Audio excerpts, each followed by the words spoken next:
Hi hello ಎಲ್ಲರೂ ಹೇಗಿದ್ದೀರಾ? Welcome to Hegde's corner. ನಾನಿವತ್ತು ನಿಮಗೆ ಸೂಪರ್ ಎಮ್ಮಿ, ಸೂಪರ್ ಟೇಸ್ಟಿ ಮತ್ತೆ ಸೂಪರ್ ಹೆಲ್ದಿ ಆದ ಒಂದು ಬ್ರೇಕ್ಫಾಸ್ಟ್ ರೆಸಿಪಿನ ತೋರಿಸ್ತೀನಿ. ಮನೆಯವರಿಗೆಲ್ಲ ಹೆಲ್ದಿಯಾಗಿನೂ ಇರಬೇಕು ಬಟ್ ಅಷ್ಟೇ ಟೇಸ್ಟಿಯಾಗಿನೂ ಇರಬೇಕು ಅಂತ ಅಡುಗೆನ ಮಾಡಿ ಹಾಕಬೇಕು ಅಂತ ಎಲ್ಲ ಲೇಡೀಸ್ಗೂ ಇರುತ್ತೆ. ಬಟ್ ಕೆಲವೊಂದ್ಸಲ ಟೇಸ್ಟ್ನ ಜಾಸ್ತಿ ಮಾಡೋಕೆ ಹೋಗಿ ಹೆಲ್ತ್ನ ನೆಗ್ಲೆಕ್ಟ್ ಮಾಡಿಬಿಡ್ತೀವಿ. ಅದಕ್ಕೆ ನಾನಿವತ್ತು ತೋರಿಸ್ತಾ ಇದ್ದೀನಿ ಸೂಪರ್ ಟೇಸ್ಟಿ ಮತ್ತು ಹೆಲ್ದಿನೂ ಕೂಡ ಆಗಿರುವ ಮಲ್ಟಿ ಗ್ರೇನ್ ದೋಸೆ. ಅದೇ ಉದ್ದಿನ ದೋಸೆನ ತಿಂದು ಬೋರ್ ಆಗಿರೋರಿಗೆ ಈ ತರ ಮಾಡಿ ನೋಡಿ.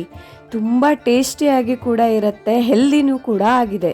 ನನ್ನ ಮಗ ಅಂತೂ ಅಮ್ಮ ಎಷ್ಟು ಚೆನ್ನಾಗಿ ದೋಸೆ ಮಾಡಿದೀಯಾ, ವಾವ್ ಸೂಪರ್ ಅಂದಾಗ ನನಗೆ ಆಕಾಶನೇ ಸಿಕ್ಕದಷ್ಟು ಖುಷಿ.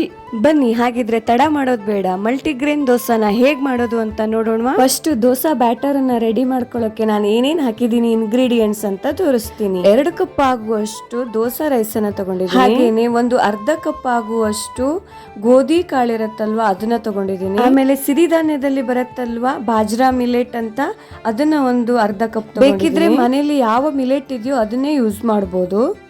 1 ಚಮಚ ಮೆಂತೆ, ಅರ್ಧ ಕಪ್ ಸ್ಪ್ಲಿಟೆಡ್ ಹೆಸರು ಕಾಳು, ಬರೀ ಹೆಸರು ಕಾಳು ಹಾಕಿದ್ರೂ ಆಗತ್ತೆ.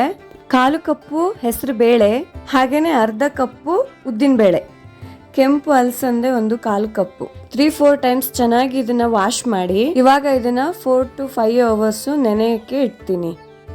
ಇದು ಇವಾಗ ಚೆನ್ನಾಗಿ ನೆಂದಿದೆ. ಗ್ರೈಂಡ್ ಮಾಡೋಕ್ಕೂ ಮೊದಲು ಒಂದು ಅರ್ಧ ಕಪ್ ಆಗುವಷ್ಟು ಅವಲಕ್ಕಿನ ವಾಶ್ ಮಾಡಿ ನೆನೆಸಿಟ್ಕೋಬೇಕು. ಎಲ್ಲವನ್ನು ಇವಾಗ ಚೆನ್ನಾಗಿ ಗ್ರೈಂಡ್ ಮಾಡಿ ನೈಸ್ ಆಗಿ ಗ್ರೈಂಡ್ ಆಗಬೇಕು. ದೋಸೆ ನಾರು ಕೂಡ ಆಗಲ್ಲ, ತುಂಬಾ ಸಾಫ್ಟ್ ಆಗಿ ಹಾಗೆ ಗರ್ಗರಿಯಾಗೂ ಇರುತ್ತೆ. ಒಂದು ಪಾತ್ರೆಗೆ ಟ್ರಾನ್ಸ್ಫರ್ ಮಾಡಿಬಿಟ್ಟು ಅದಕ್ಕೆ ರುಚಿಗೆ ತಕ್ಕಷ್ಟು ಉಪ್ಪನ್ನು ಹಾಕಿಟ್ಕೊಂಡಿದ್ದೀನಿ. ಎಲ್ಲನೂ ಚೆನ್ನಾಗಿ ಮಿಕ್ಸ್ ಮಾಡಿಬಿಟ್ಟು ಹಾಗೆ ಓವರ್ ನೈಟು ಇಡಬೇಕು.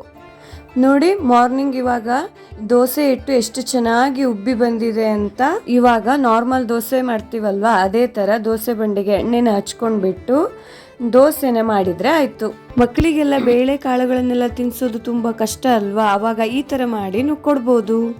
ಮೇಲಿಂದ ಸ್ವಲ್ಪ ತುಪ್ಪನ ಹಾಕ್ತೀನಿ. ನೋಡಿ ಎಷ್ಟು ಈಸಿಯಾಗಿ ತೆಗೆಯೋದಕ್ಕೆ ಬರ್ತಾ ಇದೆ ಅಂತ. ನಾರ್ಮಲ್ ದೋಸೆ ತರ ಕಾಳು ಬೇಳೆ ಎಲ್ಲ ಹಾಕಿರ್ತೀವಿ ಅಲ್ವಾ, ಅದರ ಪರಿಮಳ ಅಂತೂ ಘಮ್ ಅಂತ ಇರುತ್ತೆ.